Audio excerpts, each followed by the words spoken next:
Oh, we'll see. I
going in your world?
Yeah, anywhere safety, maybe. I think he's going to talk about there. Sounds good. Yeah, it's nothing too important. Why don't you tell him, okay? Disgrace of costly food. Put it on my wrist. Ready? Thank you. We're 10 minutes late. 8. Uh-oh, I don't have anything. You watch television series on the school system? I know. Is there? I have an agenda, Robin. Well, let me. Mine was. Nothing in here? Oh, yeah, there's nothing in there. Oh, this is my kind of agenda. I like this. We can get through this pretty quickly. I have a motion. Can I have a motion for adjournment?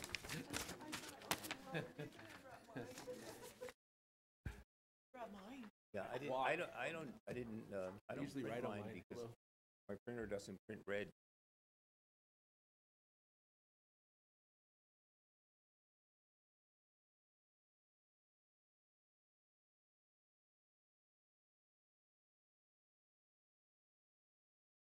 We do have it in front of us.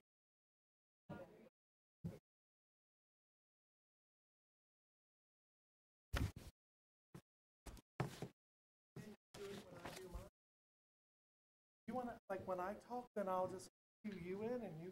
Yeah, it's just a short. Yeah. Is Okay. that good with you? All right. Here we go. ¿Algo más? Oh, okay. Who's coming? We don't have anything. Oh. Oh, gosh.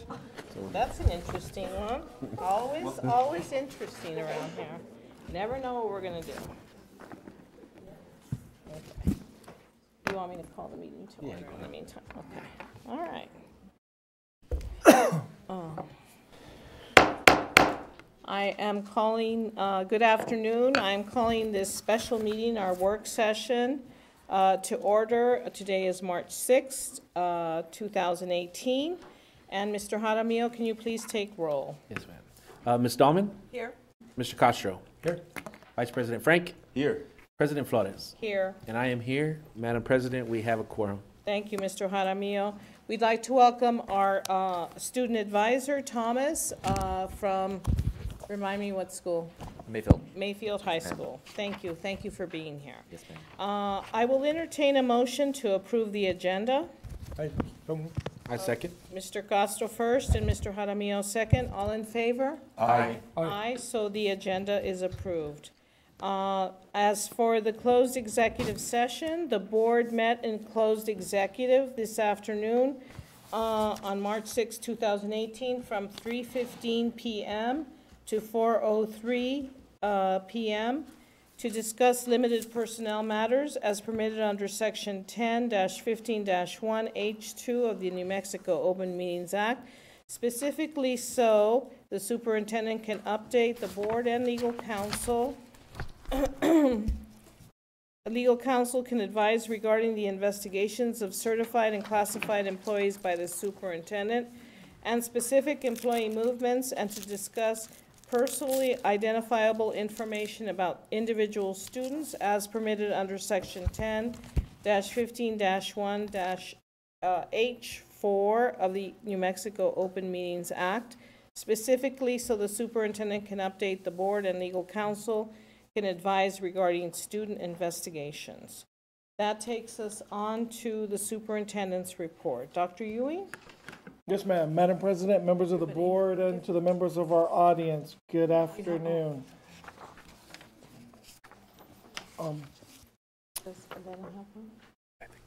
I don't have any announcements. I'm going to move on to personnel. I'm having a senior moment, so if the announcements come back to me, I'll give them to you. And those of you in the audience over 50, maybe you can begin to think about my senior moment. Let me think. So I'm going to do, okay, the legal counsel is saving me. The first announcement, I just want to remind the board about the Bond Oversight Committee. So if you remember in the last board meeting, we talked about creating a Bond Oversight Committee.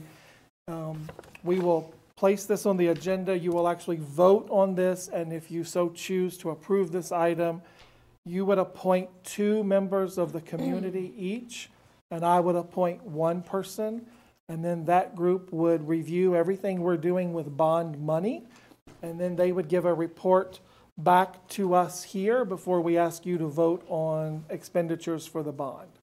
So if you could begin thinking who your individual might be, or individuals, and I'll do the same. And most likely from my perspective, my individual most likely will be a student, so that there will be some student representation. The other thing is, I just want to remind the audience that I did invite 1 parent from every school, along with several law enforcement agency officers, to join us here in the boardroom tomorrow evening. We're going to just have a meeting on school safety and security. It's not a meeting for me to talk at or to them. It's a meeting for them to talk to us and give us their perspectives of what they're seeing as parents going into schools and what they're seeing as community members. And so I do want to make that announcement. I'll get to the safety task force when I get to number 5. And now I'm going to move to personnel updates. Madam President, members of the board, and to the members of our audience, as we transition through the spring and go into the summer session, we're beginning to look at next school year. Our fiscal year begins July 1. Believe it or not, we start planning now for the upcoming school year. Madam President, members of the board, as we do that, it's important that there be a continuous strategic overlook of the individuals here, what their titles are, what their responsibilities are. We are looking at a slight restructuring in the central office. The goal is to return at least $300,000 back to local schools for next school year. Certainly don't want to make any central office employees nervous. We're looking at vacant positions and any savings we can incur.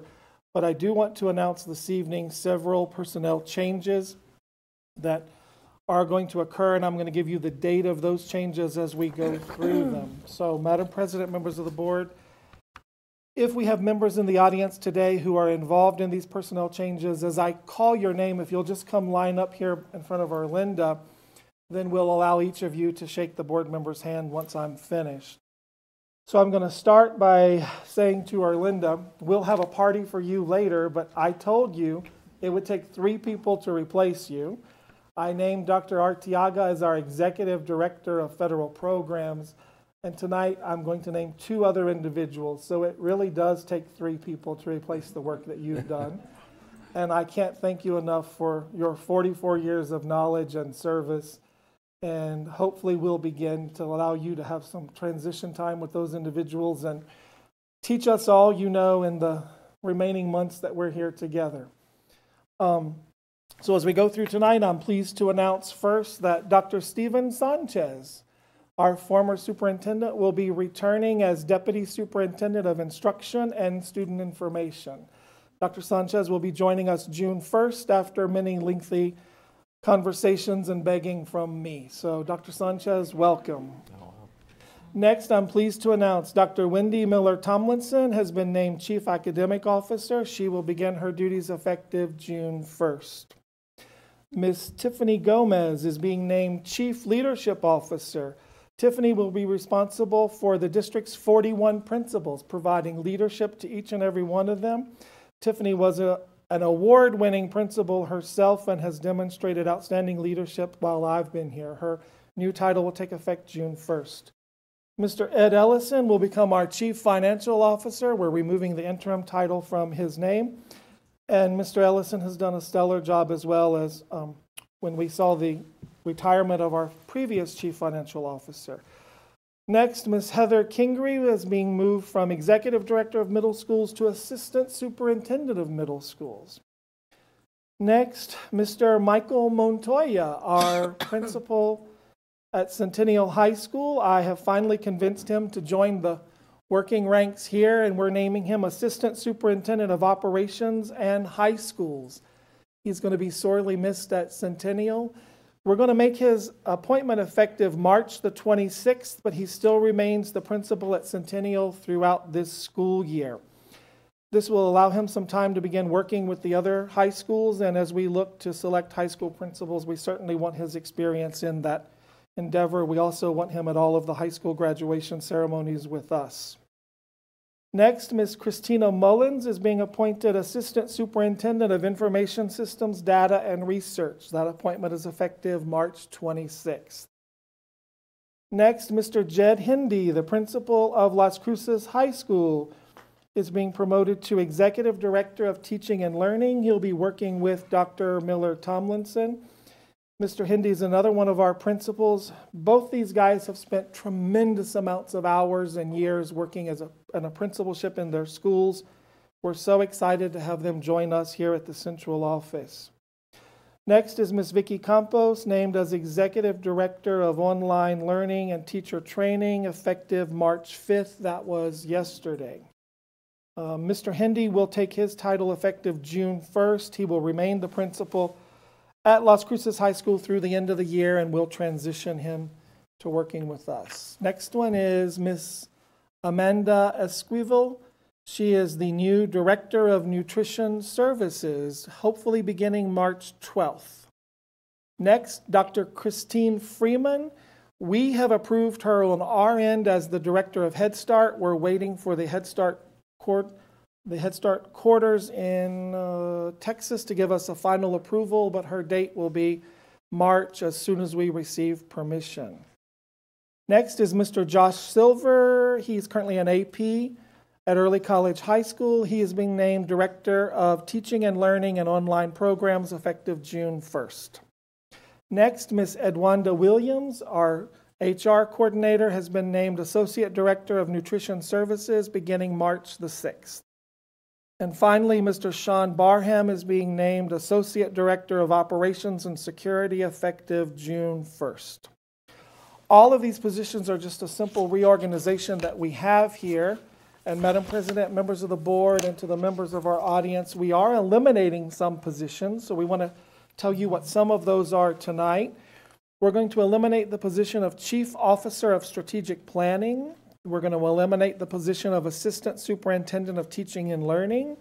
We're going to eliminate the position of Assistant Superintendent of Finance. And we're going to eliminate the position of Executive Assistant to the Superintendent. As we go through the remainder of the spring, we will come back to the board with any additional positions we are eliminating and any additional positions we create.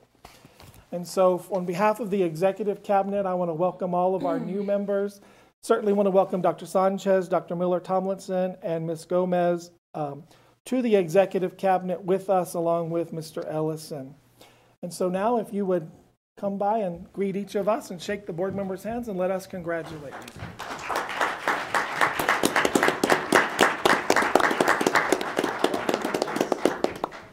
Gonna miss you over there, man. My daughter was gonna get there next year. It was gonna be nice to have you here. You're going to get a break for a little bit.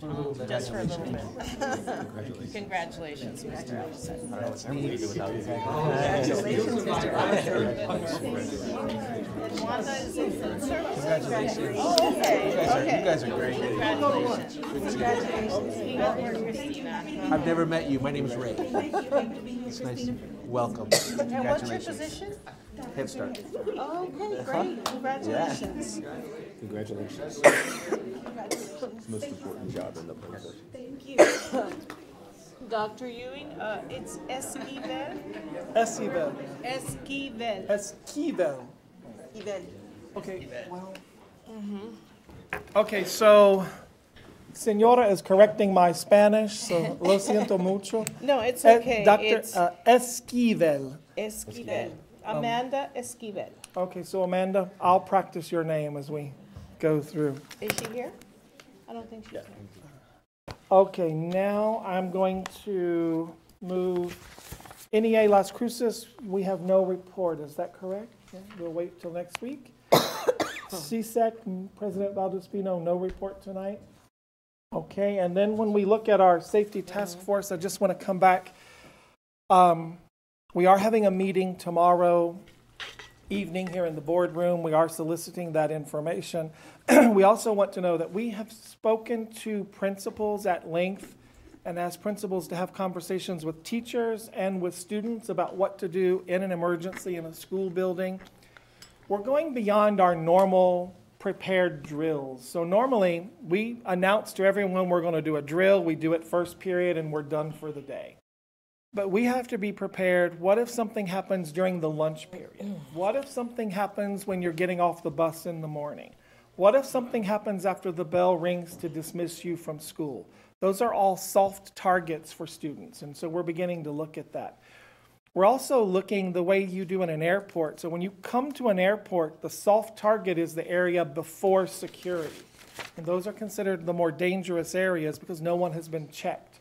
We're looking in all of our school buildings of where those soft areas are and how we can begin to put some type of barriers up to prevent individuals from having direct access to the school building. We have made a list. We are looking at where each and every one of those schools are, where the vulnerabilities are, and how we begin to address each of those. We're also looking to Mr. Ellison. So I did give you a promotion. So if you would remember when I'm asking for money, it's expensive to go into those schools and put those barriers up, to put walls up or glass partitions or doors up. But we are committed, Madam President and members of the board, we're committed to making all schools safe for children. We're committed to looking at that. Mr. Huckes has been working on that nonstop with Ms. Martinez and her staff. We know that we want to get something done before there's another tragedy anywhere, and we know that time is of the essence. And so we just want to reassure the community and reassure our students that we are looking at that. We also want to have some very candid conversations with our principals that it's okay to talk to students about safety and security. It's okay for teachers to have those conversations with them, and we have to be prepared. When I went to school to become a teacher, the thing we worried about was the fire drill. We've moved far beyond just simply a fire drill today. And so we are taking safety and security extremely seriously. We are looking at vulnerabilities in each and every building, including this building. And if you'll notice, we have an armed guard here at the front of the central office. We ask everyone coming in to show their badge. We ask that you sign in, and we have cameras on folks while they're in the building. We're doing the same thing in each and every one of our schools to see if we can do the most that we can to protect students, and if we can minimize those soft areas or those soft spots where individuals enter and they haven't gone through some type of check-in process. And so now we are in live time, and we do not have pre-conversations with students who are on the dais. We want them to speak freely, and we want them to give us their viewpoints. And so Thomas said to me right before we started, he wanted to make a few comments. And so I'm going to hear your comments for the first time like anyone else, and we welcome those. So Thomas, if you would join me, Madam President, if you may, in our conversation with safety and security. Madam President, Madam President, members of the board, and Superintendent Ewing, I would like to begin by saying it's a pleasure to have the opportunity to once again sit on the dais. And really all I have to say today is that the Student Advisory Council is committed to working with the district to ensure that stronger safety measures are put forth in our district to protect our schools. And we are glad to see our schools practicing those safety protocols. A couple members, including myself of the Student Advisory Council, had the opportunity to come to the principals meeting. And it was a breath of fresh air to see those principals practicing those and taking those seriously, all those safety precautions like the ones that you mentioned, Superintendent. So we'd like to thank you for that. No, great, excellent. Okay, and so Madam President, that's going to conclude my report. And now I turn it back over to you. Thank you so much. Okay, so moving along, there's nothing with human resources, and it takes us to instruction with Ms. Martinez.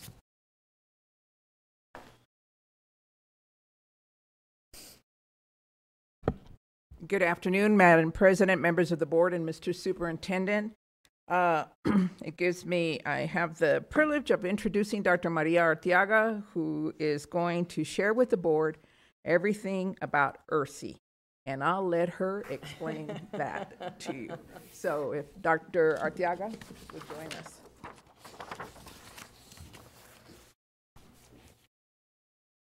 Thank you, Madam President, members of the board, and Mr. Superintendent. Before I begin, I just want to reintroduce Jeanette. Actually, Jeanette is the ERSI data manager, and I know that, and as I will show you in just a little bit, is that she is the one who really assists in overseeing this process. But she will be here. I will answer all the questions that you may have after the presentation, and then I might look at Jeanette to try to assist if in case we need further explanation. Thank you. Let's begin. So I just wanted to remind you that on April the 21st of 2017, a year ago, all of us, Dr. Ewing and other people from the community also participated in the governance, leadership, and oversight training. And this is when we presented you an overall picture of what Head Start was. At that point, we also provided you information on ERSI. So on the ERSI training. And the purpose of us doing this is because the governing body, which is the school board, policy council, all the management, and all staff are required to follow federal regulations and the policies, and ERSI is part of it. So I will be going over what ERSI is. And ERSI, the E stands for eligibility. And on here, in order for children to be eligible for Head Start, they need to be 3 and 4 years old before September the 1st. We also have to comply to federal guidelines, income guidelines, and there I presented them to you. So every year they're revised. Under recruitment occurs year-round. We are always accepting applications. But the applications that will be accepted for the 18-19 school year, they're actually going to begin in April. And to the left, it indicates the schedule as to when recruitment is going to begin. The first date would be in April the 14th, if I'm seeing this correctly. The 16th, thank you, Jeanette, 16th. This is the first year that we are going to be working on an electronic application process. When we went to the Child Plus training, we noticed that many programs are going paperless, so we're gonna try electronic. It's gonna be a little bit different than what kindergarten registration is. So in this process, parents are gonna be coming to us face-to-face, and we'll actually be inputting their documentation into the Child Plus system. They are required to provide us the following documentation, which includes the child's birth certificate, the parent guardian identification, proof of residency, and then again, proof of income. S is for selection. Once we receive all those applications, and this is where Jeanette really comes into play, she looks at all of that information, all the documentation, and at which point, if families qualify, then they're going to be selected to participate for Head Start. Of course, as you see, it's their age, their income, employment status, eligibility verification. If they are selected, they will receive an acceptance letter from our program. At which point, when August comes, then they actually get to go to a school site, and then they register there and complete further paperwork. Enrollment. They're officially not enrolled in Head Start until the actual first day of attendance. So if our first day is August the 10th, then that's their first day. If they don't come until the 12th, then actually their first day of enrollment would be the 12th of August, whatever days that would fall on. We are funded. I would remind you that we're funded for 413 children, and we have to maintain full enrollment every month, and especially at the end of every month. For attendance, the performance standards indicates that we have to be at 85% of attendance, so we strive for that every month.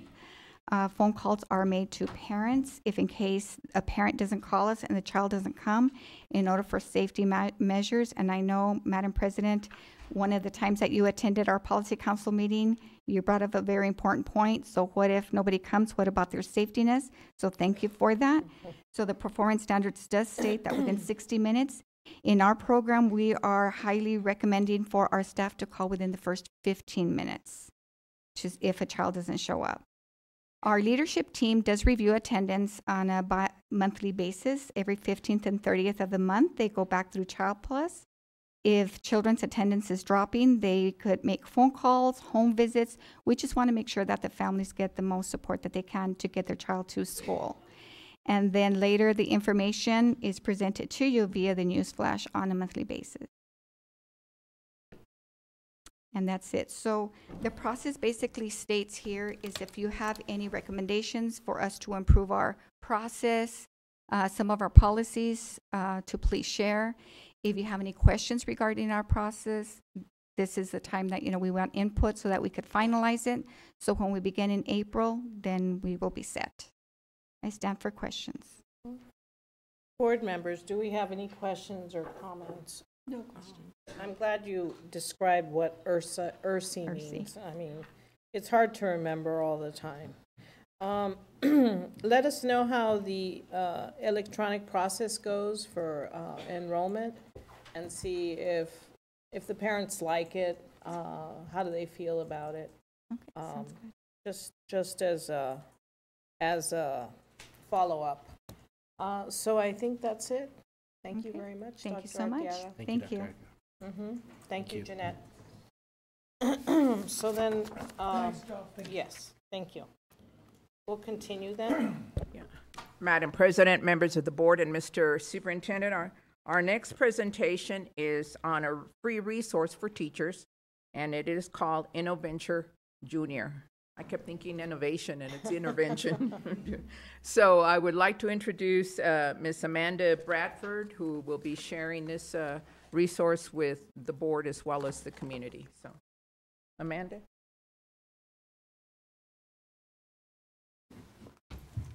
Madam President, members of the board, Mr. Superintendent, I actually have some handouts, and I will now drop them on the floor. May I bring them up? Yes, please approach. Thank you so much. And then here are some workbooks for you to take a look at. Thank you. And perhaps pass around as I got them. So I am with Arrowhead Center, which is the Economic Development, Entrepreneurship, and Innovation Hub at New Mexico State University. And our purpose at Arrowhead is to promote entrepreneurship and innovation throughout New Mexico, and we do that in a number of different ways. But one component of our work throughout New Mexico is through education and training. You may already be familiar with our Invention program, which has been around for more than 15 years.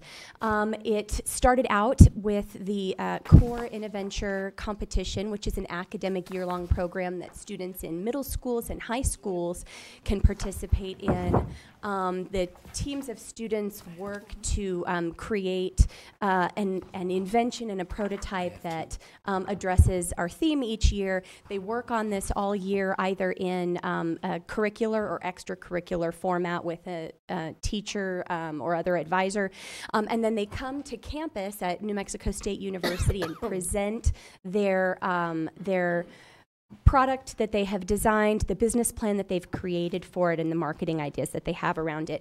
Our competition day for the 2017-2018 year is coming up on May 4th at NMSU at Corbett Center, and I would welcome any of you who are interested to please join us. We do a student showcase at 2:30 in the afternoon, and that's the best time to come by and see what all the kids are doing. We have participation in that program from all around New Mexico, including Las Cruces Public Schools teams, and we would love to see more local teams here participating in that. We also have our Camp Invention program, which is a week-long summer camp format for students. My colleague Lydia Hammond is here with me. She's my deputy director, and she is our lead on Camp Invention and does a fantastic job with that. That's a little more condensed version where the kids work on their product, and then at the end of their week they sell their product at the farmers market. So it's a great opportunity for them. For our elementary school students, that's what I'm really here to promote with you today. We have our Invention Junior program, and that is a collection of online materials and classroom activity materials that are available for elementary school teachers to use in the classroom with their students. So what Invention Junior offers is a library of grade-appropriate activity books that are available for free. You can see the laminated workbooks that I shared with you there in English and Spanish. This is one format in which teachers can use this. We have PowerPoint versions and PDF versions available online, and we put these together actually during the last school year to take around to some more remote districts around New Mexico that don't have as much access to internet, as much broadband capacity. So we wanted to provide a physical version of that teachers could use in the classroom. But we also have the digital versions. They can be printed out for students to use in class, or they can be used online as part of the students' technology work in the classroom.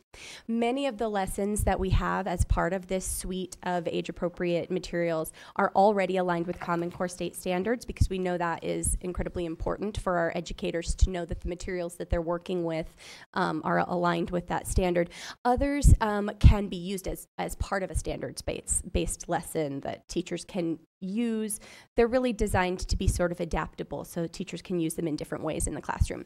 We also have a collection of short animated videos on entrepreneurship, teamwork, other topics like decision making. I'll show you one of those in a minute because they're one of my favorite parts of this curriculum. And we've also recently designed a hands-on classroom project that teachers can lead or we can lead as visitors to the school, that incorporates a couple of the videos and a worksheet, and the students work together in teams to apply what they've learned in the videos in the classroom setting. So you see an example there of the printed workbook. This is a example here of the activity books that we have online. We also have in the PowerPoint versions of these voiceover narration, so they can be used with non-readers or with students who would benefit from that additional component of understanding the content. Topics for these are pretty wide-ranging. They include things like what is an entrepreneur, what is formal and informal communication, how do we brainstorm, what is brainstorming, all kinds of different topics. We really feel that entrepreneurship, whether the students who participate in this program grow up to own their own businesses or not, entrepreneurship is a life skill. And there are other skills around that are incorporated in this curriculum, which, by the way, was designed by educators, that will serve these students in whatever career path they wind up on. So, like I said, the activity books can be printed out. We're adding new topics all the time. Topics currently are things like goal setting, public speaking. We'll be adding some new content about understanding money, making ethical decisions, and other topics. And we're currently working on translating all of our content. You see a few of the workbooks that we have are already translated on the flip side in Spanish. We're working on translating all of our content into Spanish. And our videos are available with voiceover in English and Spanish. I want to show you one of our videos here, which is one of the ones that we use in our classroom activity where students learn about what it means to be an entrepreneur.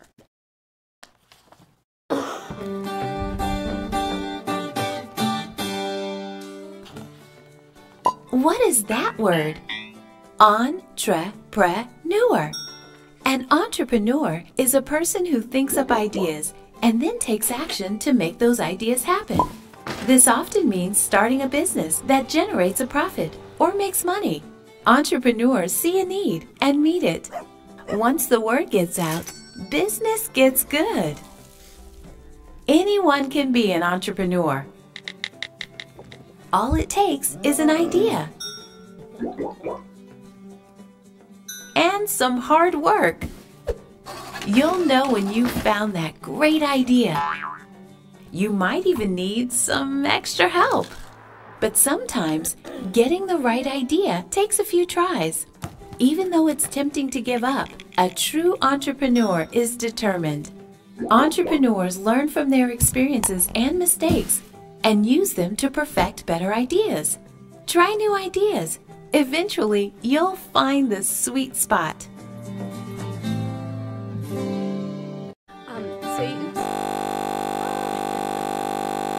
Sorry, technical difficulties. Okay, so so you can see these videos are very accessible. They're fun concepts, and the feedback that we've gotten from the kids is really positive. They get done with one and they say, "We want to watch another one." So that's awesome. So you can see that this type of video could be used in a number of different ways in the classroom. Feedback that we got from teachers was, "Can you just give us something more structured that really helps us know exactly how we can be using this in the classroom. We don't have to come up with it ourselves." And I said, okay. So we developed this hour-long teamwork activity on entrepreneurship. They watch that video, they watch another video on teamwork. We talk about what we saw in the video.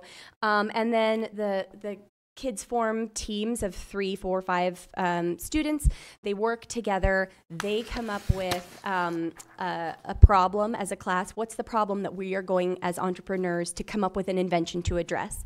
They come up with different ideas, and then they work as a team to figure out, okay, what's it going to look like? How much is it going to cost? Who are we going to sell it to? So they come up with a tiny business plan and all within an hour. So sort of a mini project-based learning activity that we've gotten really good feedback from teachers on so far.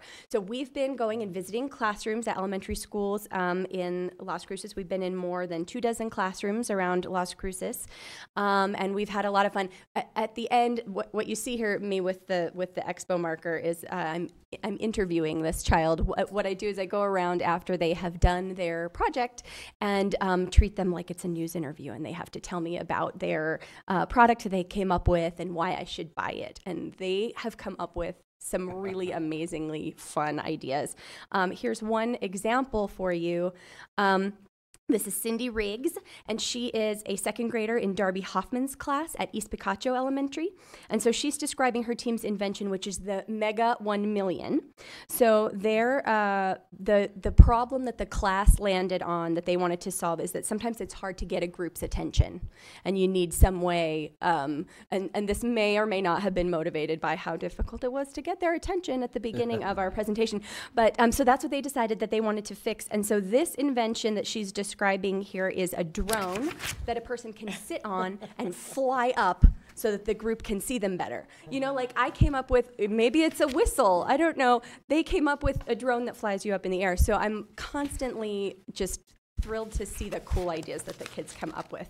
And they seem to really enjoy it. They fill out a worksheet here like you see on the left. It's really simple. We've also put together a teacher's guide so that teachers who want to do this in their classroom without scheduling a visit with us can do that. We thought it might be a great opportunity to pull something out if another activity falls through, or when testing is going on, maybe they need something to fill in some gaps and that sort of thing. All of these materials are available on our website. And that includes the worksheet, which is downloadable, the teacher's guide. That's what's in the packet that I gave you guys. And that also includes a little description of other ways that teachers can use the materials in the classroom. You can see we've had some really positive feedback from teachers that we've talked to, and from students too. On top of your little packet there, you'll see a sticker of one of our characters. We give out the stickers and the pencils to reward the kids for their good work during the course of doing the activity.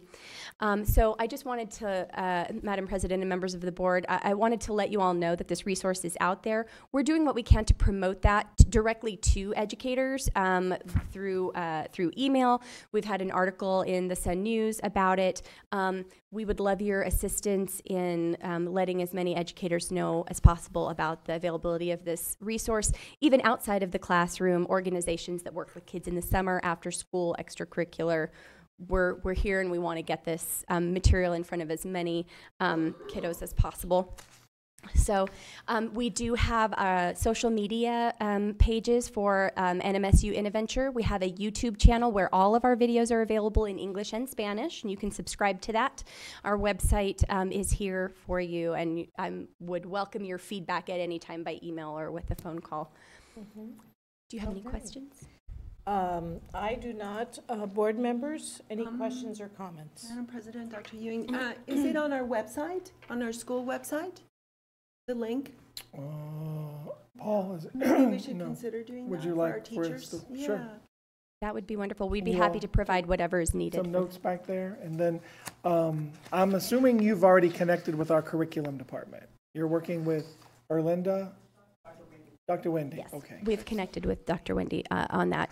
Yes, and we would love to have it hosted on your website. That would be tremendous. So I will get with her to close the loop on that.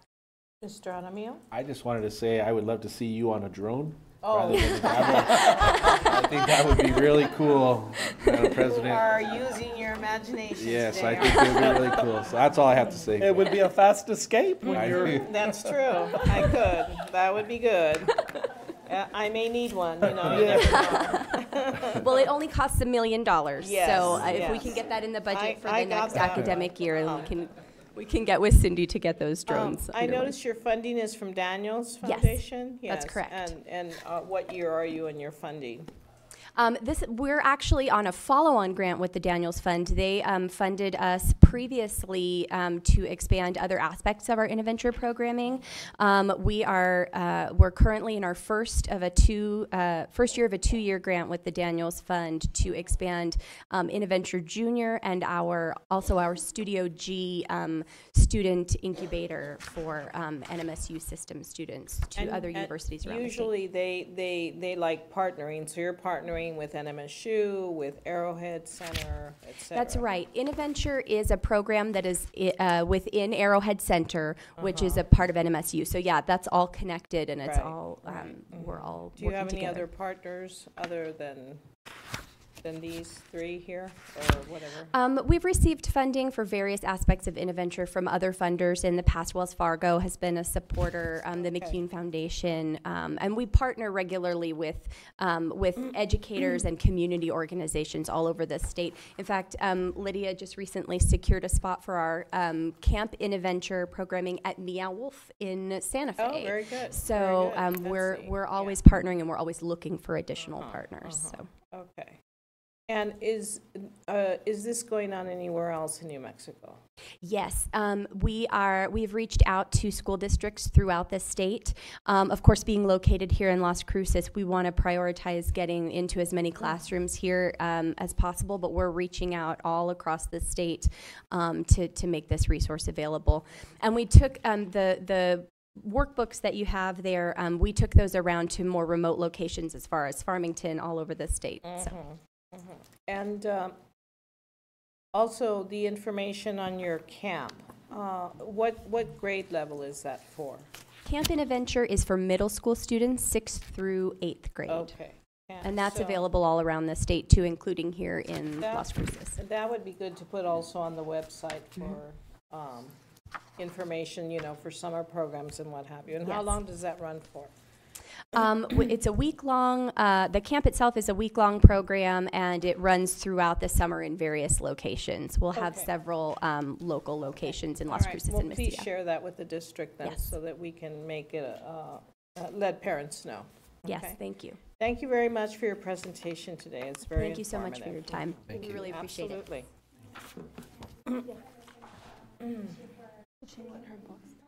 Oh, yes.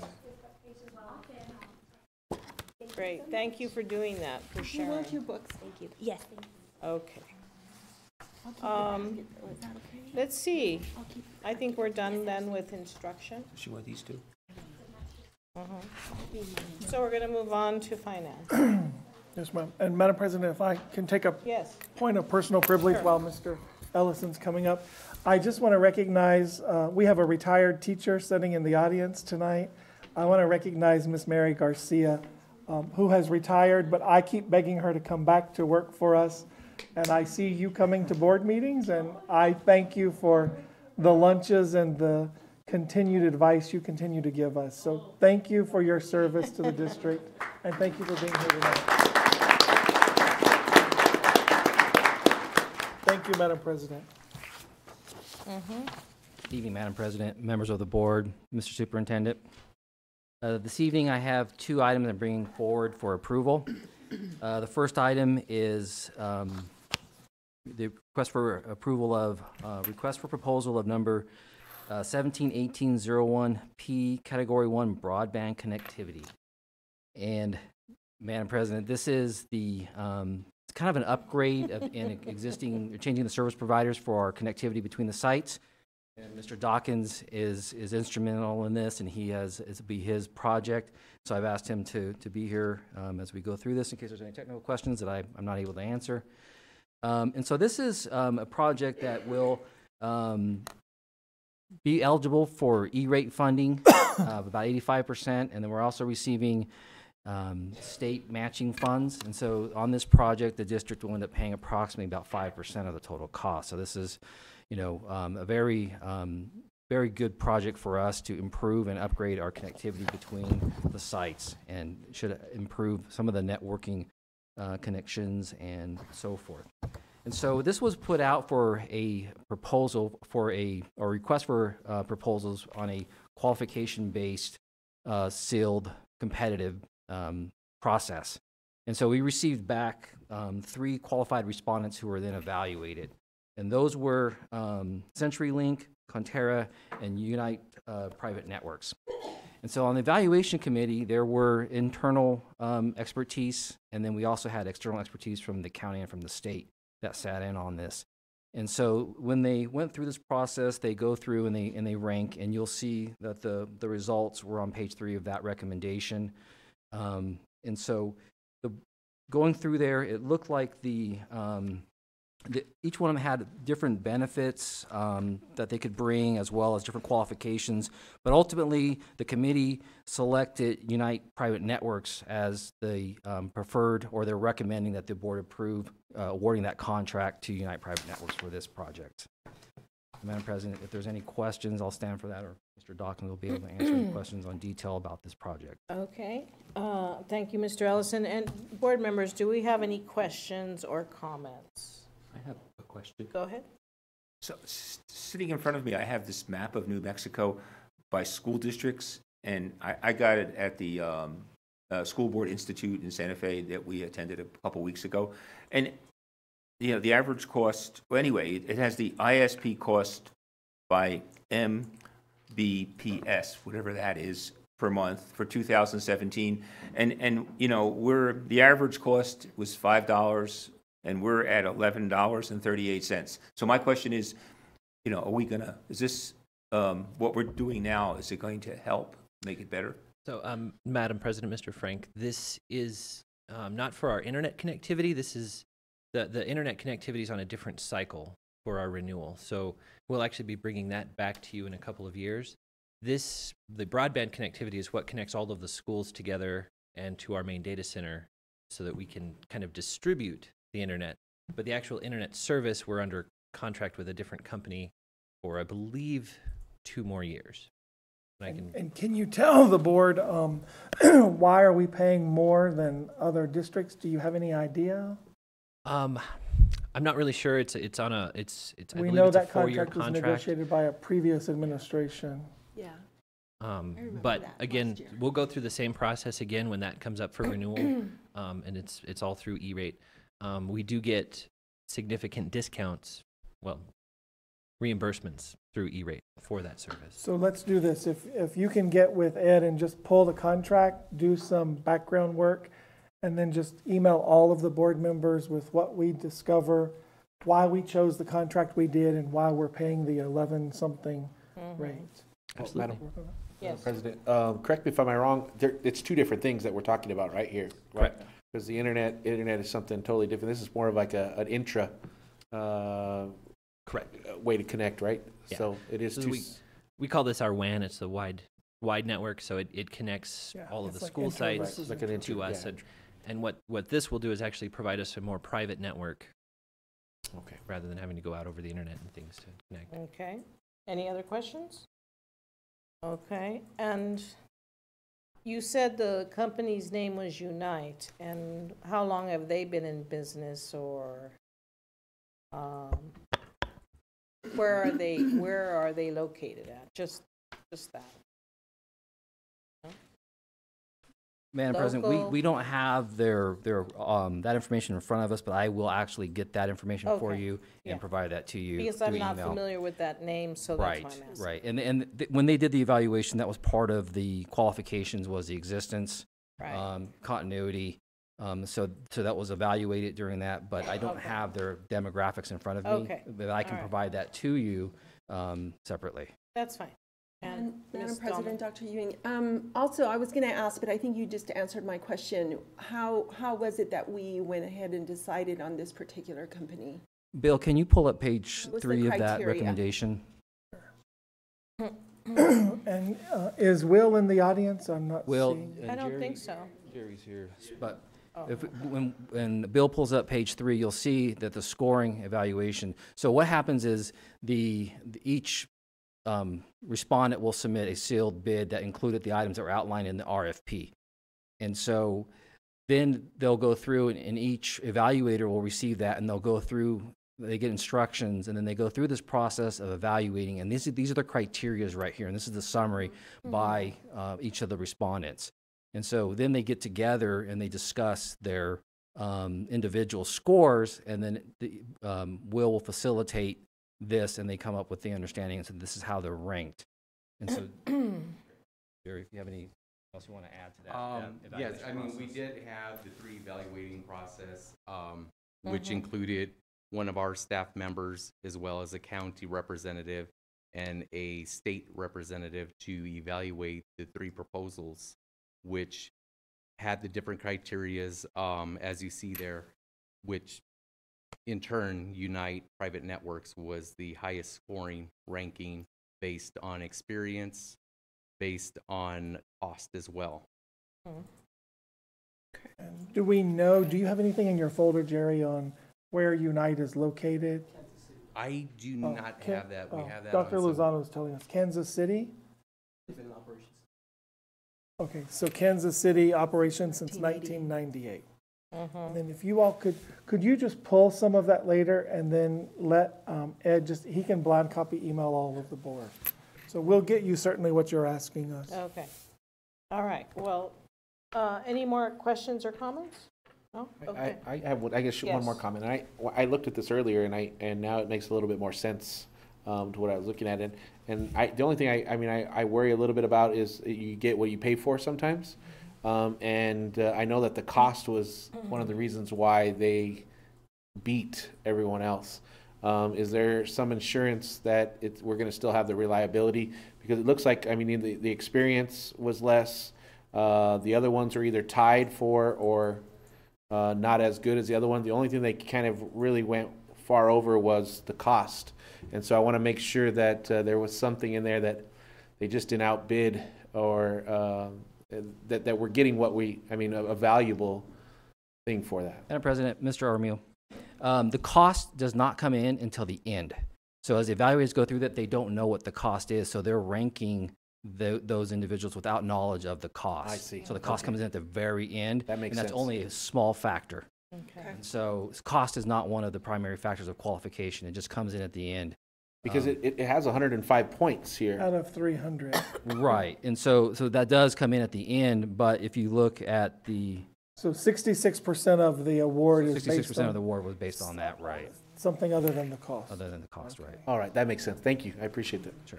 All right. Well, thank you for answering our questions. We appreciate it. It's always, these are not our expertise level. Okay, so that's why we ask more questions. Okay, so then if no one has any more questions or comments, I will entertain a motion to approve RFP number 17-18-01P, Category 1, Broadband Connectivity. Okay, Mr. Castro and Ms. Dahlman second. All in favor? Aye. Aye, so that passes. Okay, and we go on to number 2. Thank you, gentlemen, very much. Thank Yes, you. we appreciate it. Nice job. Thank you. We have one more to do. Yes, Madam President. So the next one is the 5-year facility master planning services. And I don't believe Ms. Flora Martinez is in the audience, so she'll be able to answer any technical questions related to this. And she was instrumental in receiving our participation on this from PSFA. And so that will reduce our cost. And again, our percentage on that is 34%. This one is not E-rate, so it doesn't have federal funds, but our portion on this is 34%. And so again, the process is we're required, first off, that we have to have a 5-year facilities master plan in place in order to be eligible for the PSCOC funding, which is the participation that we receive from the state for the projects that we do, and that will come in play like we did on Las Cruces High, and we have some bond projects that will have that as well. And so every 5 years we do this. And so again, the process is that we send out a request for proposal on a qualifications-based sealed bidding process. And again, those come in, and then the evaluators will go through and evaluate them.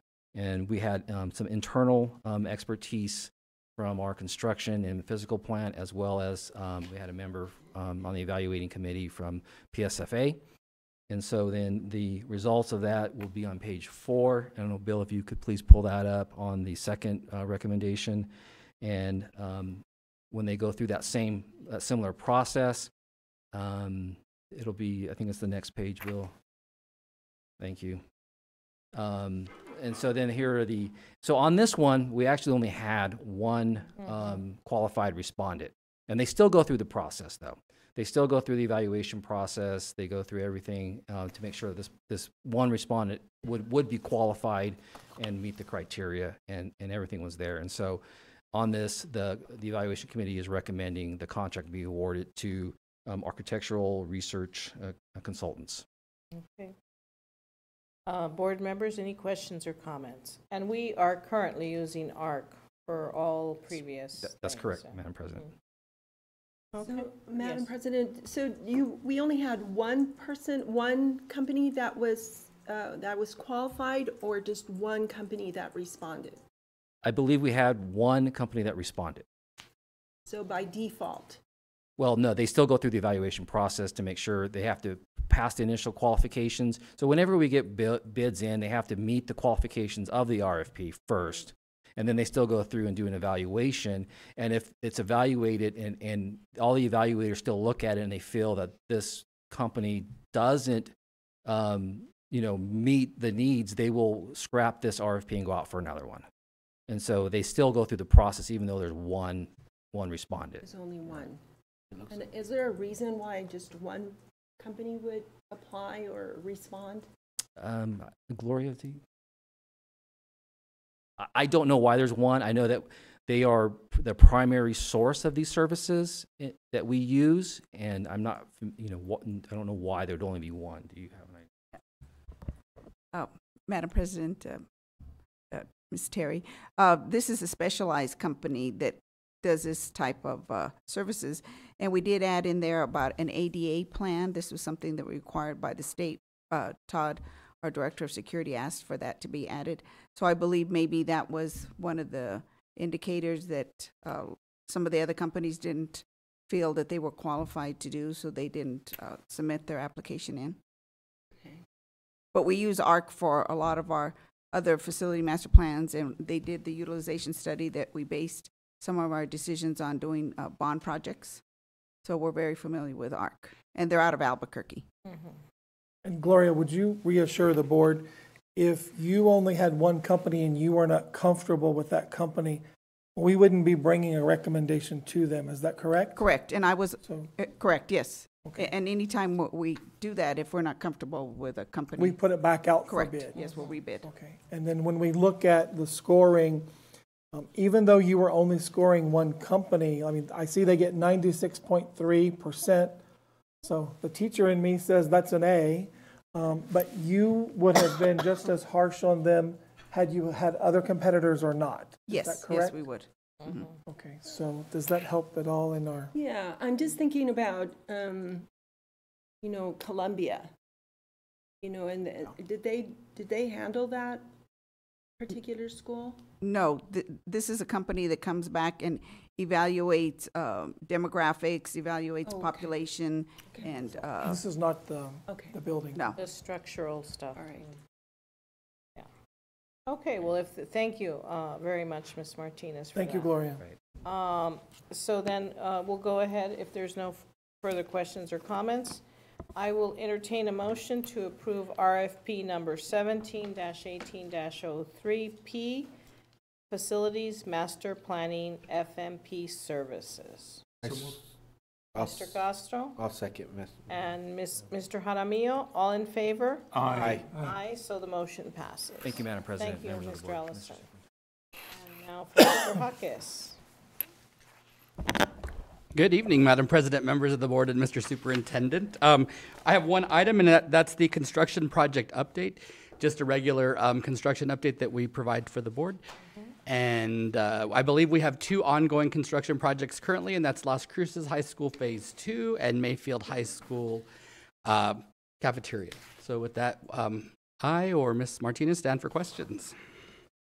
Madam President? Yes. I have a question about one of the pictures. It's a picture of the front of the gym at Las Cruces High School. So if I'm we going to could ask get Ms. that Martinez picture to come up. join me here. Do we have the photos? It was in the, it's in the packet. Yeah, no, I know it's in the packet.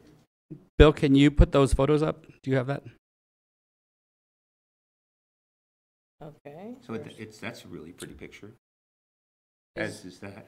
The lobby. But keep going, keep going. Which one? I don't see it yet. Stop. So what is that big white thing? Okay, Madam President, Mr. Frank, right now, if you go out there, like this picture was 3 weeks ago, it's red, and it's going to have a big bulldog, and it says Home of the Las Cruces Bulldogs, and that will be the main entrance into the gym. So that's their sign that's welcoming people. And this is on the north side. Madam President. North side. North Okay. side. All right, yes. I was there this, and Mr. Frank, I was there this Yes, it's past red. week at a basketball game. It actually looks a lot different than this picture does right now. Yes. And it is absolutely beautiful. And it, I mean, there's still signs of construction that's happening there. Right, and it's not finished yet. It's going to have a bulldog on there. Oh, it's beautiful. It's beautiful, though. It's really nice. Is it like a screen that flashes different things? No, it's going to have like a bulldog cut out, and it'll be on there with lights and everything. Oh, So it'll be real okay. nice. Oh, all right. Will it? Are we still scheduled to finish by this month? Oh, Madam President, Ms. Terry, we're scheduled to finish, contract date is the middle of April. We're going to be 90% finished at that time.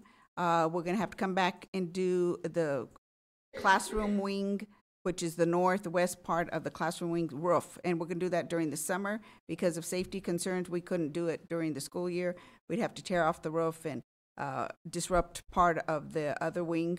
Again, it was called building, what was it, C and D and E? And those classroom wings, we didn't want to have to remove the students to come and tear the roof off and redo it, so we're going to do it this summer. Okay, so C, D, and E are still going to be worked on this summer. And Correct, Gloria, just a remind us, when were we supposed to have finished the project? Contract date is the middle of April, so they have not exceeded their contract They time. have not exceeded the No, contract. so we'll be on schedule. And then what are we gonna do about the 10% that they haven't finished? Are we having conversations with them of our displeasure? Yes, we're working with that right now and looking at credit and then going out and rebidding and see where we're going to be at that time. Okay. And what is happening with C, D, and E? Is that just the re-roof?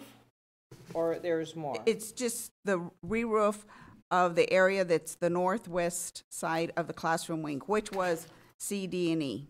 Okay. We call it Building P during the construction. Building P. Okay.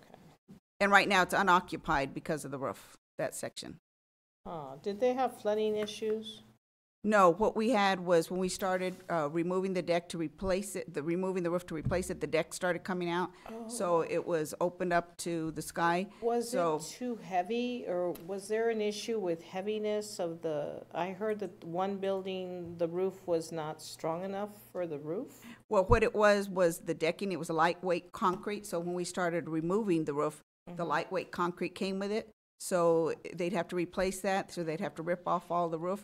it would all be open to the sky. So again, like I said, we chose to do it Right. where we have no choice but to do it this summer. Right, right, okay, all right. And anything going on at Mayfield at all? Mayfield, right now, we're working on addition of the new kitchen and the new restrooms. And that's on schedule. We should be finished just before school finishes. Okay, So in the fall, they'll have their new area done. facility, okay, very good. Well, thank you. Thank you. Any more questions for anyone? Okay, that's good. Awesome, thank you. Thank you, Mr. Hawkes. And technology and research? Madam President, members of the board, Mr. Superintendent. So at this time, I'd like to introduce Christina Mullins, and she's going to talk to you about kinder registration. And so, Madam President, I just want to say a word of thanks as she's coming to the podium. I thanked her and Mr. Vega yesterday in Executive Cabinet. You may have heard we have the highest graduation rate in the state, and that is due to the work of her department sifting through every single student in order to account for them and to enter the data correctly that we import to Santa Fe. So, job well done from my dais. Thank you. Up here. It was a pleasure.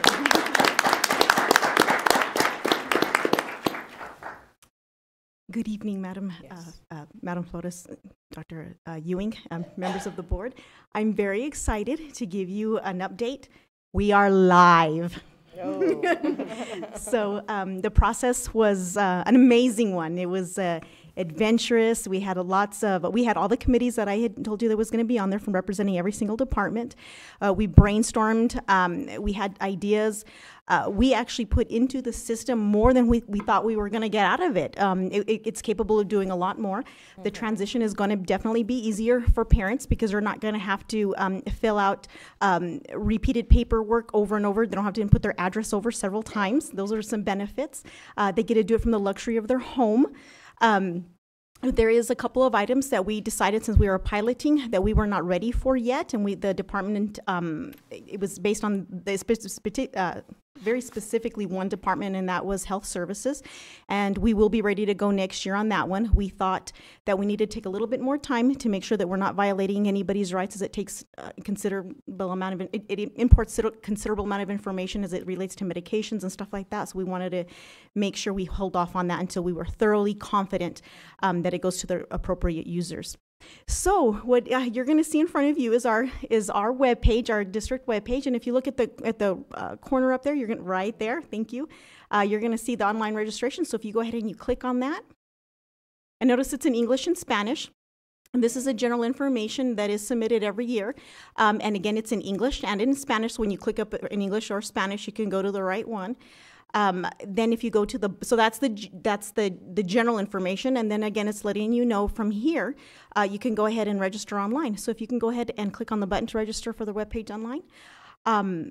If you are not familiar with this process and you'd like to learn how to do it, you technically are more than welcome to jump in there and create a Parent View account. If you're already a parent, jump in there. The data doesn't technically go anywhere until it's validated.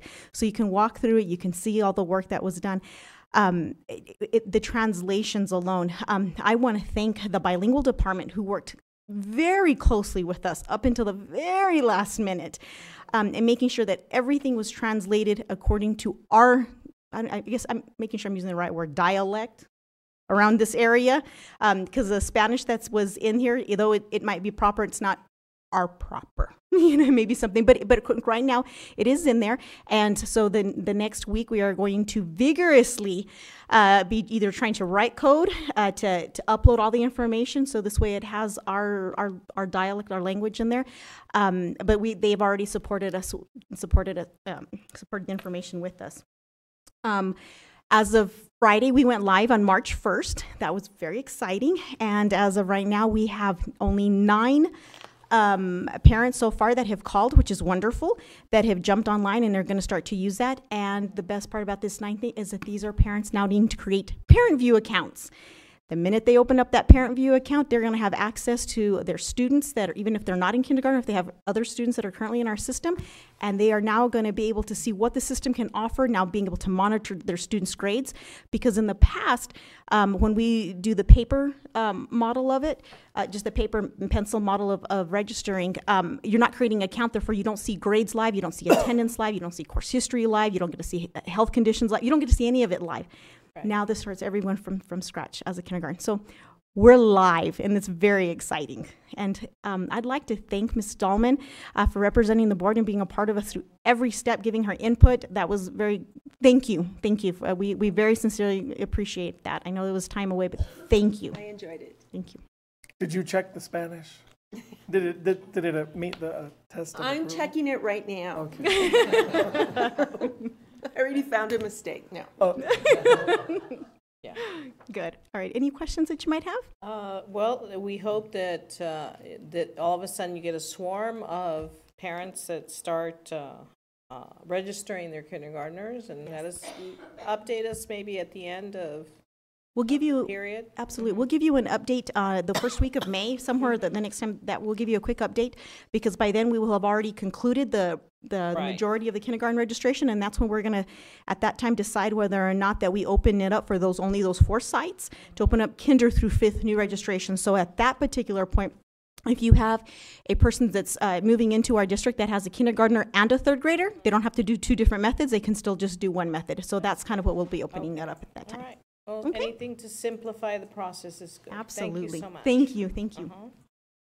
Okay, this takes us on to equity, innovation, and social justice, and Dr. Lozano.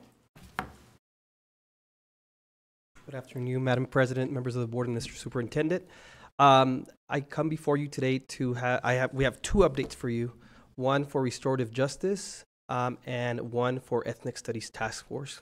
If you recall, you passed a proclamation back in the summer, and we've been meeting monthly, and I know some of you are members of those task force. So with that said, let me introduce to you Mr. Andres Armijo, who is leading both task force, and he has an update for you. If I may, Madam President, may I pass out a update? Sure.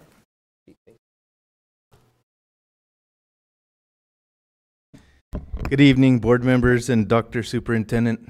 I have an update that's long overdue. I was traveling to different places and trying to get this out, but we've had actually 3 restorative practices meetings since I last gave an update. So it kind of goes in order here. We had one on January 16th, located in a teaching and learning center, and you guys will get the handouts. It's shifting down to the right. But we had, of course, pilot representatives, principals, educators, custodians, ancillary staff, district reps, parents, and students attend this. As we always do, we open it up to everybody if we can.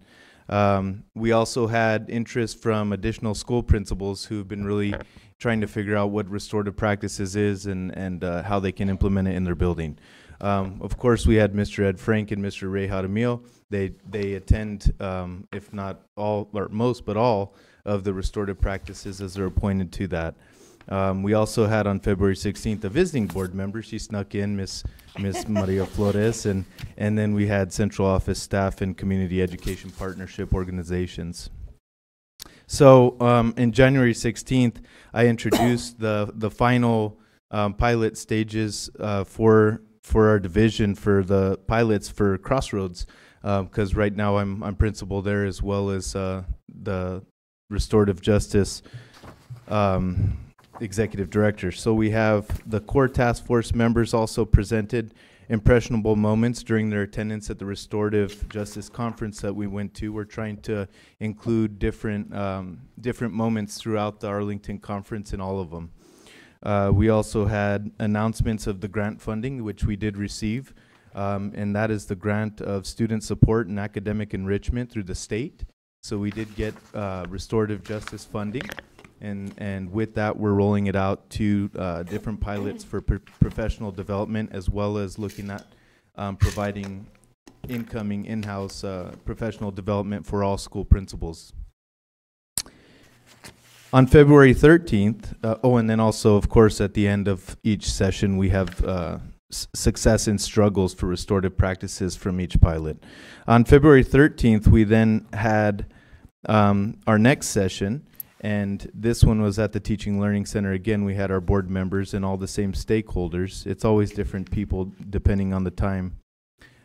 Discussion of need for abstract plan for implementation for restorative justice was brought forward from that meeting. And we also announced professional development opportunities and actual stakeholders that are going to come in. We also discussed the middle schools that were not involved in the process. Zia Middle School and Camino Real principals came to the meeting and discussed a lot of what they wanted to participate with. And then we all in that task force decided that we needed to hold a special meeting to devise an abstract plan of working groups and subcommittees so we could get started in developing a plan that we could present to the board either through or a retreat or any type of work session in the future by core task force members. So that leads us into our February 27th meeting. We met at Camino Real Middle School, and we had that day our board member, Mr. Ed Frank. Mr. Adamio was unable to attend that meeting with us. But we did create working groups that we felt were important for this process to move forward next year. The working groups are Restorative Practices Staffing and Budget Proposal Committees, a Process Development and Implementation Committee, Professional Development and Training for Staff Committee, District Support for Staff Members, Alignment with Community School Models, and Data Analysis. It was also consensus to keep the pilots the same for the 2018-19 school year with deeper research and intervention for students. We wanted to really dig deep into this process before developing a plan, and going district-wide and presenting it to you guys. So we have, also looked at the possible resource centers in pilots as a discussion and what those would look like. Of course, that would be a subcommittee goal to develop that. And then we looked at the pilots to include 2 possible additional locations next year and expand it. And then, of course, the proposals all to be made by the end of April 2018, so that way you guys can discuss this within your budget proposal that we have to send off to to PED in May. Okay. Do we have any questions for restorative practices? Yes. Remind me how many schools are in the pilot program? Yes, right now we have a total of 6. 6. So we have Booker T. Washington, Valley View Elementary, we have Sonoma Elementary, Lynn Middle School, Mesilla Valley Leadership Academy, and Crossroads. Okay, thank you. And one of the discussions was to add a comprehensive high school to the mix. I think that's a good idea. Next school year. Right, we're definitely going to expand it for next year. But, so I was given the job of, I guess, finding the money to do all this. So I don't want to speak to the audience. I would like to speak to Ed. Ed, good luck. I hope you can do better than I can. Because if you heard that we want to have, we don't have a name for them yet, but, a place in each of the schools that we're going to be doing this. We can call them some kind of resource room or some place to actually restore, better behavior or whatever we want to call it. But it's going to take money, and so we'll be talking about that. Mm-hmm. So that's all. Budget concern. Got it. I have a question. Yes. Madam President, Mr. Admijo, so on February 13th, if you look at that and where it says discussion with middle schools not involved, yes, in the pilot, are they doing anything in regards to that? So they're doing PBIS, which is also a proactive approach to restorative practices. It's the same language, same processes, just different titles. Really looking at it, the 2 additional middle schools that have joined, it's Zia and Camino Real, and they've come to the table, one because one of our principals from Camino presented a topic to principals already in bully-proof models and looking at streamlining types of discipline processes across the district. So we invited them to that to bring the discussion to the task force as well, so we're not just doing separate things and we're all aligned. Also, in Zia Middle School, that's where the PBIS is coming in and talking about certain clientele in different buildings and how we should really look at the local demographics as well in this discussion, and not like a one-size-fits-all model. So that's where the other two schools came in. Mm-hmm. Okay, if there's no more questions, then we'll move on to ethnic studies. Okay. So ethnic studies, we met on January 30th for the first one. There's been two since we've came back from winter break, and we looked at first, we had representatives from the district, of course, and then our two appointed were Miss Maria Flores and Terry Dahlman were also in attendance in the January 30th meeting. Central office, administrative staff, and many different community organizations. And we've had stellar organizations come to the table with this discussion, and it's been very phenomenal. We also had on that meeting night an Enlace program presentation that was with our very own Enlace team teachers. David Morales was the lead presenter that night, as well as with Dr. Chris Adams, who runs the program from DACC. So they gave us a nice presentation on what's going on in the district currently. Also, discussion and announcements of NMSU cohort graduate certificates in ethnic studies with NMSU was mentioned. Discussion of grant opportunities, of course, from NMSU, and the K-12 infusion of ethnic studies within standards. On February 20th, and then we also discussed a book and curriculum study with a potential outside author partnership for Latino studies. On the 27th, we just had our recent ethnic studies as well. We had the same board members in attendance that night, and discussion of offering a series of informational forums related to ethnic studies for teachers and students in collaboration with NMSU and task force members to give input from within the schools and students. We reviewed social studies standards and benchmarks for grade level to identify possible integration strategies and opportunities for ethnic studies. And they identified possible qualified educators, and they want that to be the discussion of the next ethnic studies task force session. Okay. Is there any questions following? Board members, any questions or comments? Okay, I think we're good. All right, thank you guys. Madam President, if I may, I just want to remind the board and our audience that Andres is doing all of this work while working as a middle school and high school principal every day. So thank you. Madam President, I also want to recognize Dr. Wendy, who I know was instrumental in the January meeting for ethnic studies. I know she assisted Andres and I in running that meeting, and also Dr. Hahn have been very involved in the ethnic studies task force meeting. So thank you to both of them. Thank you to everyone that participates, especially our, not only our staff that stay after, but all our community members that come in. It's great.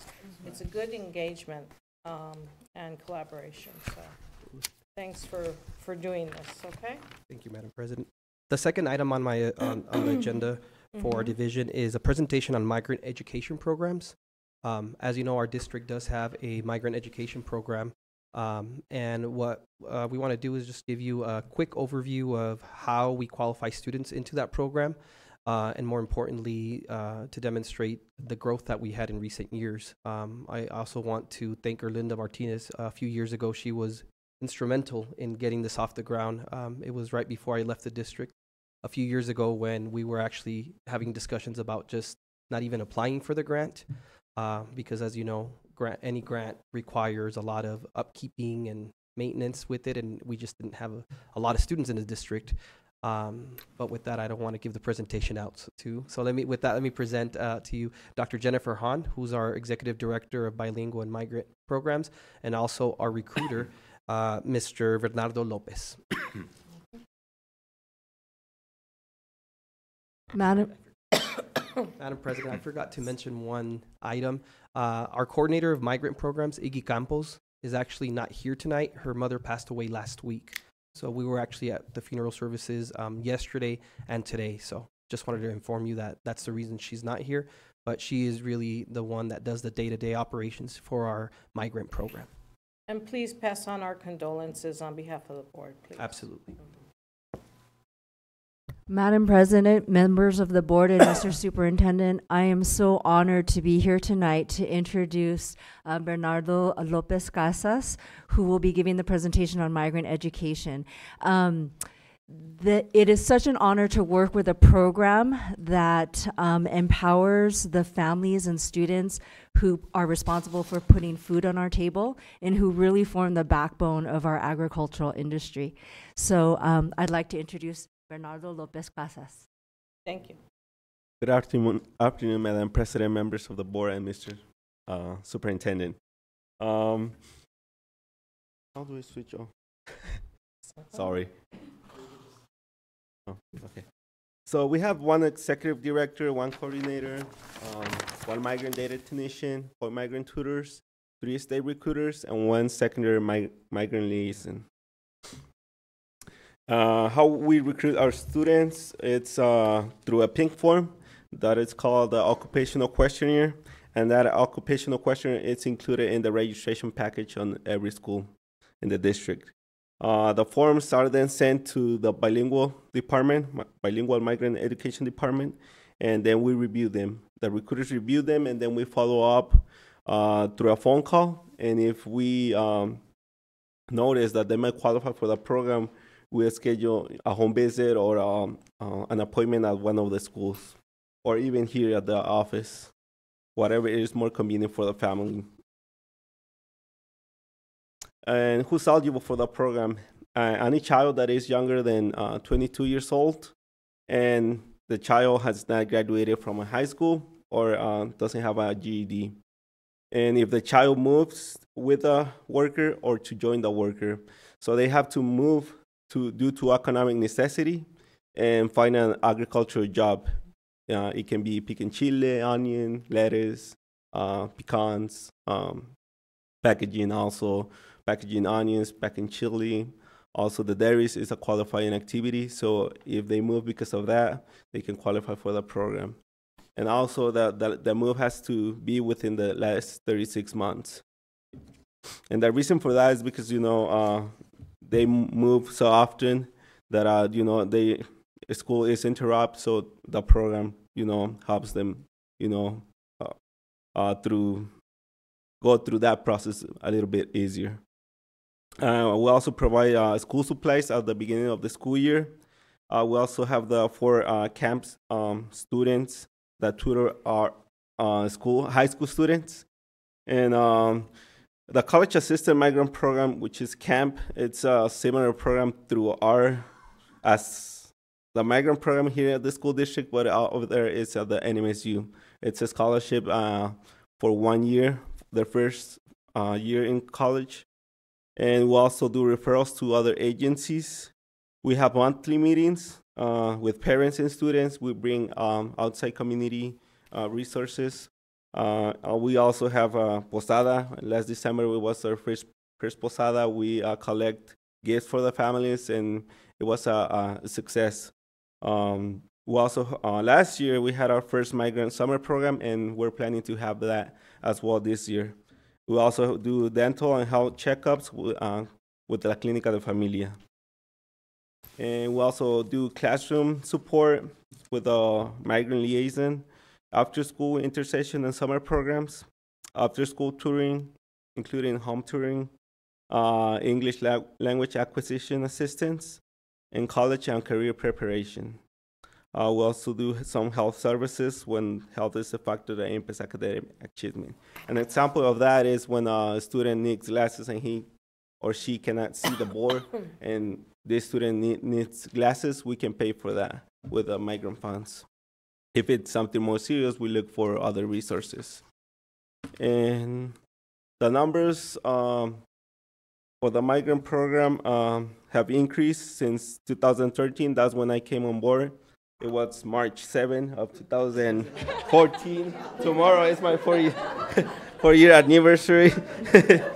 That's when I came on board, and we had 39. And the migrant year goes from September 1st to August 31st. So I came on board on March. So from March to September, we got 39 students in the program. And then 2014, 2015, we got 54. And then we went to 84 in 2015 and 2016. And 2016 and 17, we hired another recruiter. And we ended up the year 263 students. And now we're at 203, and currently we have 3 recruiters. And we not only recruit in Las Cruces, we also cover Gadsden District, Deming, Hatch, TRC, Las Cruces, and sometimes we go up to Cuba, which is way north. Cuba, New Mexico, actually. And we sometimes also do sweeps in other districts like Clovis, Roswell, Dexter, Hagerman. So we have the biggest migrant program in the state. My goodness. Madam President, if I may add to that, one of the things that I always tell the migrant recruiters and the staff is it's really not about the numbers, but it's good because more numbers means more funding. It's about the services and those opportunities that we're offering our students. One of the things that I'm a big fan, and I obviously think we're doing a great job with our migrant program, but those of you might know that's where I actually met my wife during the migrant summer school. So I'm a big advocate for this program, and I oversee it now. So yeah, because I met my wife there. That was a side note. But I really want to emphasize too, I know Fernando mentioned the tutors that we have. We have 4 tutors that are excellent. And they're excellent not only because they support our students at our schools, but because they were former migrant students. And really they're tutors, but they're also mentors to a lot of the families that we're serving. So it's a very innovative, and it's a model that's working. We have students that when we have our monthly meetings. I think some of you were there during the posada that we had. The connection that the tutors and the staff has with the parents is really telling of the work that they're doing in our community. So I'm very proud of the staff, of the recruiters. They have a big area to cover, but we're doing a good job in getting out there, and they're out there in the fields during the season, the chili, the onion season, recruiting our families. If you recall, also last year we were nationally recognized by Univision on the support and the services that we're offering our students here in Las Cruces. So I just want to emphasize the great work that the migrant staff is doing. Thank you. With that, we'll leave it open for any questions that you may have. Okay, well, thank you for that wonderful presentation. Now, I would think that Hatch would have more migrants. Answer that. We currently don't have a migrant program in Hatch. There's some problems or issues there, but we recruit them, and we, as Las Cruces District, we serve them. So we provide as much as we can. We don't offer the tutors because, it's a long distance, but we do offer school supplies, and we refer them to other agencies within the community, but we do recruit them. Okay, well, I'll certainly bring that up with a fellow school board member in Hatch. I don't know why they don't have a migrant program, but I really appreciate the services and the outreach that you're doing. Yes, ma'am. Yes, please. If I may, this has been a baby of mine. If you remember, Senora Flores, about 3-4 years ago, we came before you to ask for a IGA agreement with, this has been a joint project with the PED, and Mr. Luis Torres from the PED department under Title I, and we got creative, and because we saw the need in the state. So we came through the idea of regional recruiters, and Bernardo was a godsend. And let me tell you, this man and his staff, they're just wonderful. He, shortchanged himself because he is involved also at the national level. They've done some presentations he's called to help out. And just to see the growth, because when I inherited the program, we had 6 kids. And then that's when, Mr. Torres and with PED, we started talking because he's just about as passionate. And so now New Mexico is really leading the charge in the migrant program. So this is exciting to watch this thing grow. and we're not done. So I want to thank the staff very much for their work. And thank you for your passion and your outreach and your devotion. I really appreciate it. Thank you.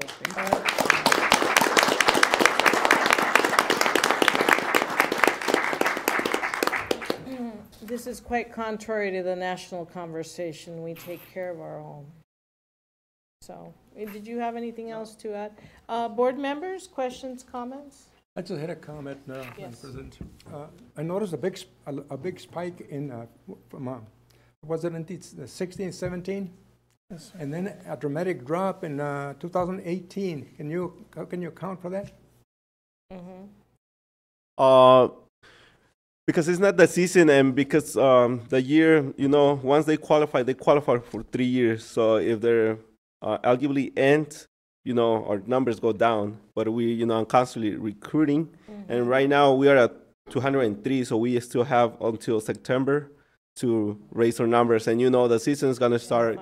We're already starting to see people in the fields, planting onions, cleaning the fields. So that's when our season is picking up right now. During the summer is our busy season. That's when we go out in the fields, talk to the employers, talk to the people, go to the motels, go to trailer parks, go to apartments, and make the contacts.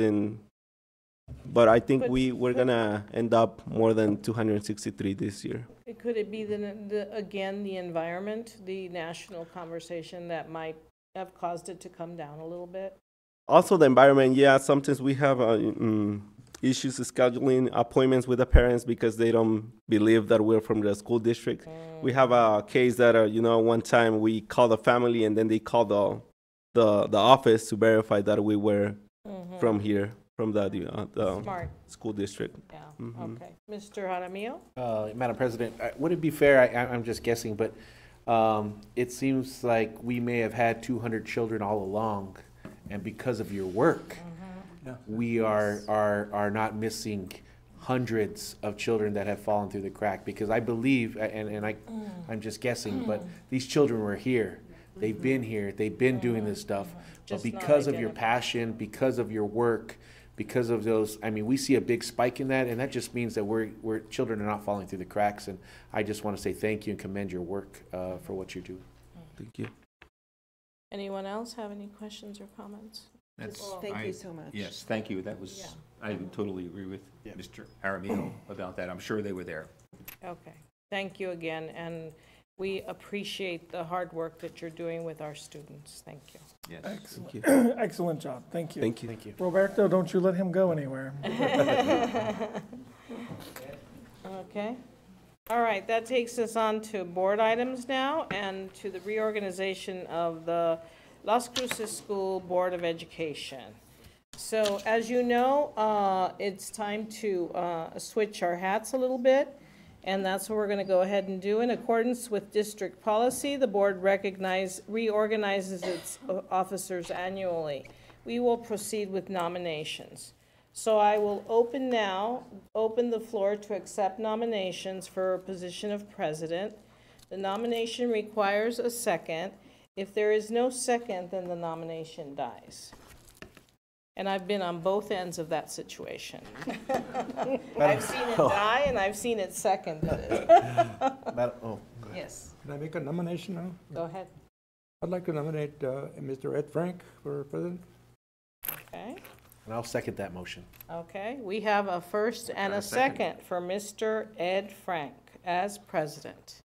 So then, if there are no, is there any questions or comments? Any discussion? We have a first and a second. We'll do a roll call vote, Mr. Jaramillo. Okay. And Madam President, this is my second time, I guess, doing this. And Mr. It's okay with Mr. Frank?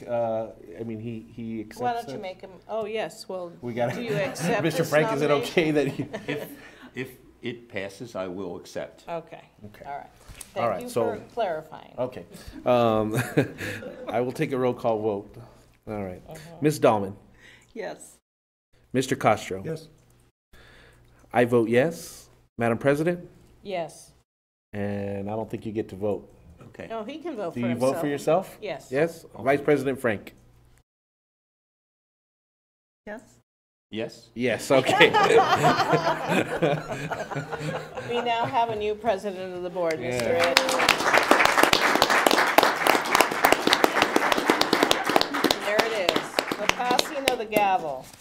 Okay, I'm going to finish this, and then he can continue. Okay, sorry. We will now go to the office of, what is it? Vice President. Madam Chair, Madam President. And so we need a nomination. Yes. Oh, a cough drop, thank you. I'm over here choking. Madam President, Yes, Mr. Jaramillo. I would like to nominate Ms. Dahlman for the position of Vice President. I second the motion. Okay, so another, Ms. Dahlman, do you accept? I do accept. Okay, so then we'll go ahead and We'll do do a another roll call vote. Mhm. Okay. Mr. Castro, Yes. Vice President now, Frank, Yes. President Flores. Yes. I vote yes. Ms. Dahlman? Yes. Mhm. So we have a new vice president. Vice Yes. President.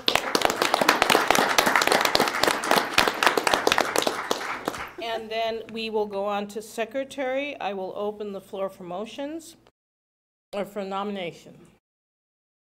Madam President, I nominate Ray again, Jaramillo, for Okay. secretary. I will second that. Mhm. Are you sure, Mr. Castro? Mhm. I would like to do this again. That would be an honor.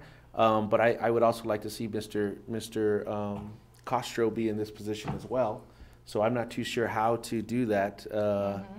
There's been a first and a second. I don't know. I would There can be nominate, I guess. discussion. You can have discussion. Yep. Mhm. So any comments on that? Mr. First. Castro, would you like to be? I think you would be a great He's secretary. done a great job so far, though. It- Yeah, I'll accept what you think I should. I will help you. Okay, cool. How's that? But I would love to see Mr. Castro be on the board. We need Will you make, we're We need to going, withdraw the motion. okay, we're going to withdraw the first motion that, Mr. Castro made, right? I revoke my nomination for Mr. Ray Jaramillo. okay, there you go.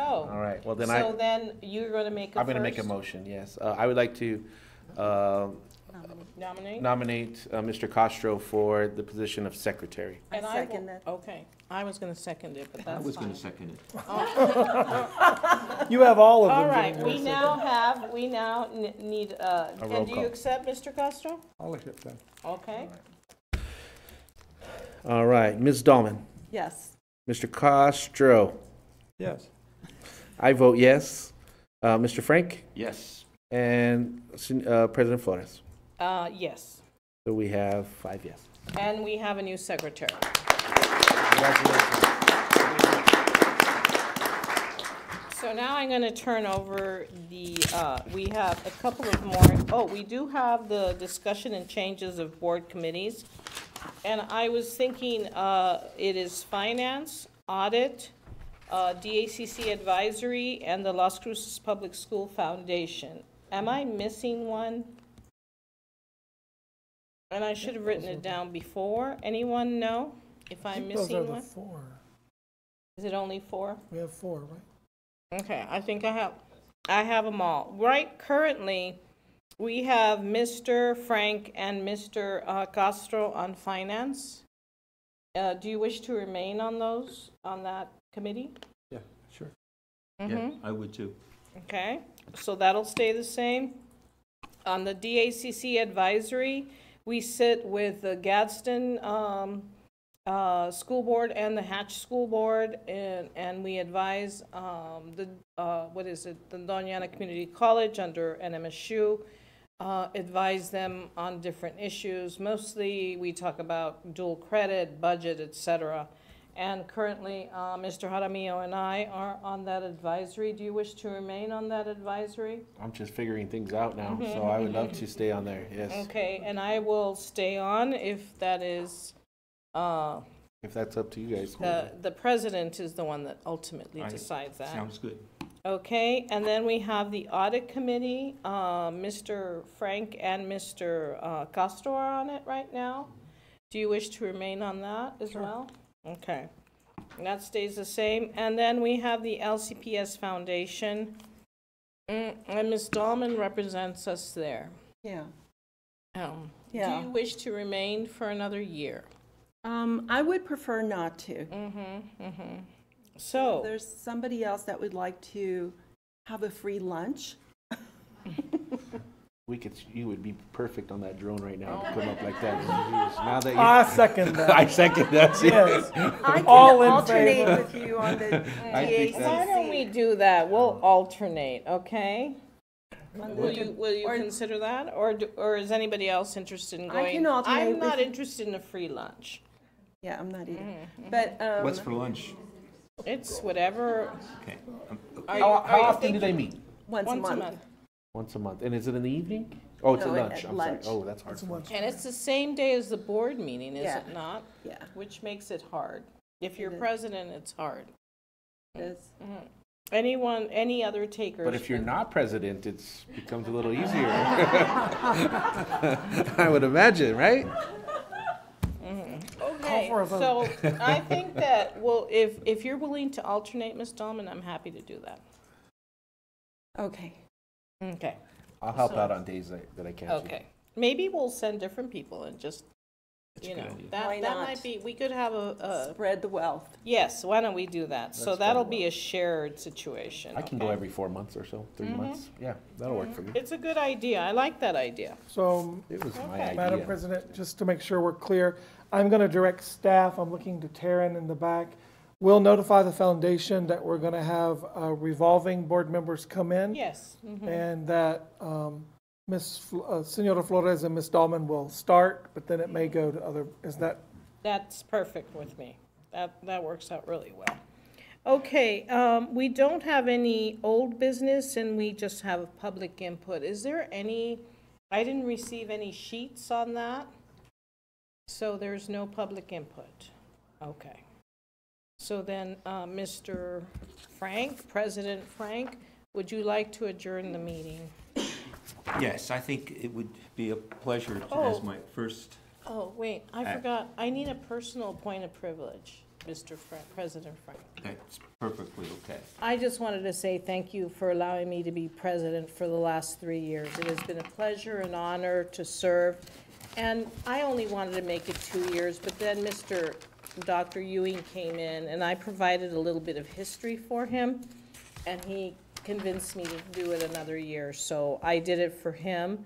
And I'm hoping that in moving on, this shows you that I believe in shared leadership. All 5 of us are capable and willing to serve in whatever capacity.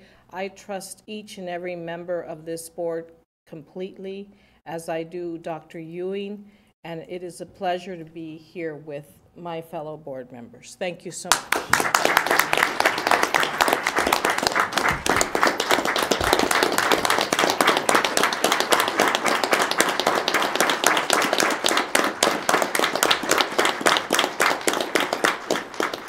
Thank you so much. President Frank? And with that being said. Wait, hang on. I just want to take a point of privilege as well.